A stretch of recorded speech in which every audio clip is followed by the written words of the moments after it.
ಆಚಿ ಮಸಾಲ. ಎಂತ ಅಡಿಗೆಯ ರುಚಿಯಾಗೋ ರಹಸ್ಯವು 20 ರೂಪಾಯಿ. ಕಾಂಗ್ರೆಸ್ನಲ್ಲಿ ಯಾವುದೇ ಭಿನ್ನಾಭಿಪ್ರಾಯಗಳಿಲ್ಲ.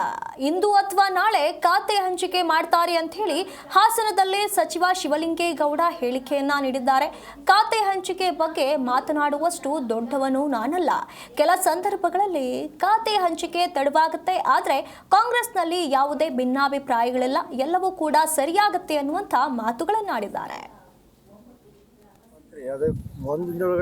ಇಲ್ಲ, ಅದು ಕೆಲವು ಸಂದರ್ಭದಲ್ಲಿ ಆಗಿದೆ, ಇಲ್ಲ ಅಂತ ಹೇಳಲ್ಲ. ಈಗ ಯಾಕೆ ತಡ ಇದೆ ಅಂತೇಳಿ ನನಗೆ ಅದರ ಮಾಹಿತಿ ಇಲ್ಲ. ಅದರಿಂದ ಅದು ಯಾಕಾಯಿತು ಅಂತೇಳಿ ನಾನು ವಿಶ್ಲೇಷಣೆಯನ್ನು ಮಾಡಕ್ಕೆ ಬರಲ್ಲ. ಕೆಲವರು ಅಸಮಾಧಾನ ವ್ಯಕ್ತಪಡಿಸಿದ್ರು ಮಂತ್ರಿ ಸ್ಥಾನಕ್ಕಾಗಿ. ಅದರ ನಡುವೆ ಎಚ್ ಡಿ ಕುಮಾರಸ್ವಾಮಿ ಅವರು ನಮ್ಮ JDS ಮನೆ ಬಾಗಿಲು ತೆರೆದಿದೆ ಅಂತ ಹೇಳಿದ್ರು. ಈಗ ಅದು ಮುಕ್ತ ಆಹ್ವಾನ ಯಾರಿಗೆ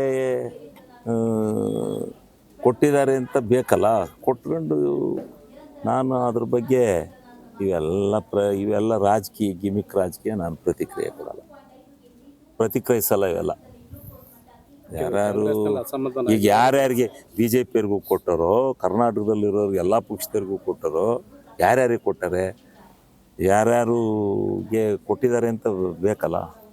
ಅವ್ರ ಅಭಿಪ್ರಾಯ ಏನಿದೆಯೋ ನಾಳೆ ಇವತ್ತು ನಾಳೆ ಮಾಡ್ತಾರೆ.